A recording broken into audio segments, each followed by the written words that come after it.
originally training as an accountant, but hated accounting. Got involved in training and development at Deloitte and then went and did an MBA.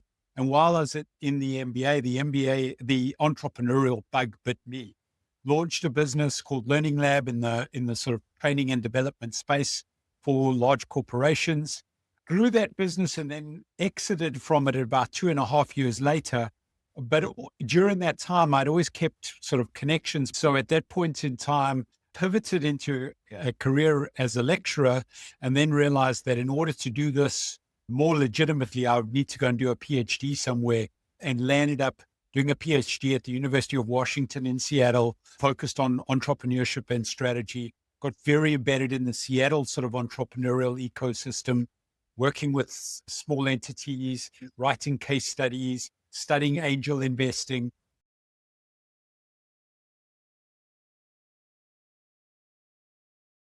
So very intertwined there. And then from that point onwards, sort of became more orientated towards the academic side of entrepreneurship, both teaching and publishing academic research focused on the topic.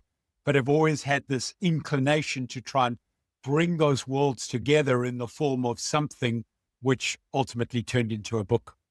Part of what I've tried to tackle is that there's a recipe that you can use to become effective as an entrepreneur. Like there's a sort of single framework that if I read about this or I apply this in the way that it's been described, it's going to work in multiple different scenarios. And I find that it's much more valuable to think about it as a set of principles that you sort of got to understand and may or may not apply at different levels, depending on where you're at, as opposed to a single recipe or a single framework.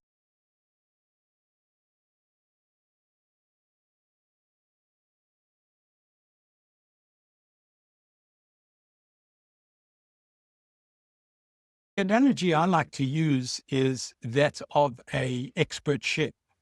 So I'm not an expert chef or not very good at cooking. So if I've got to cook something, I've got to find the right recipe with all the exact ingredients and all the exact equipment and just follow the instructions. But it does mean I need to have everything set up in my favor. Now, the reality is for most people who are, but an expert chef will open up the fridge, look at what ingredients are available, what equipment they've got, and apply principles of cooking and food preparation to bring those things together to create something that's unique, different, and no one else would have thought of.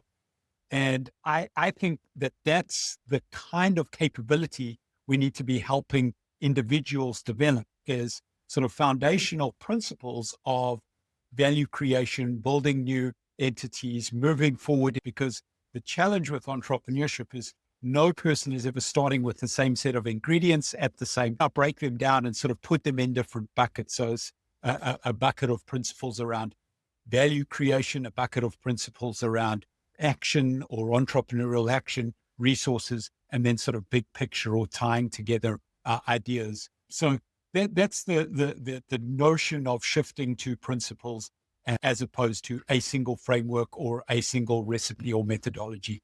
The errors that are made are people failing to act when they should. So recognizing there's an opportunity, knowing that they could go after something, but held back by a lack of confidence or an unwillingness to take risks. But if you took a small segment of people who've already made the jump into entrepreneurship, you'll probably find that it's at least a more even split between people doing things without any sense of purpose to what they're doing and just trying stuff and seeing whether it sticks.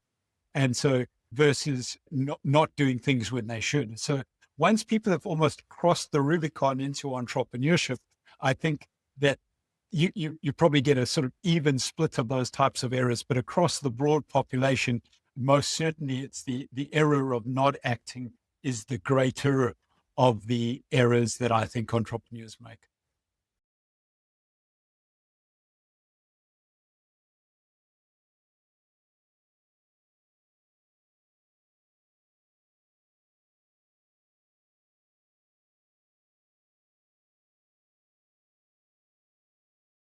successful people have a bias towards action, and me remembering that in those moments, it's pushing me beyond my blocker.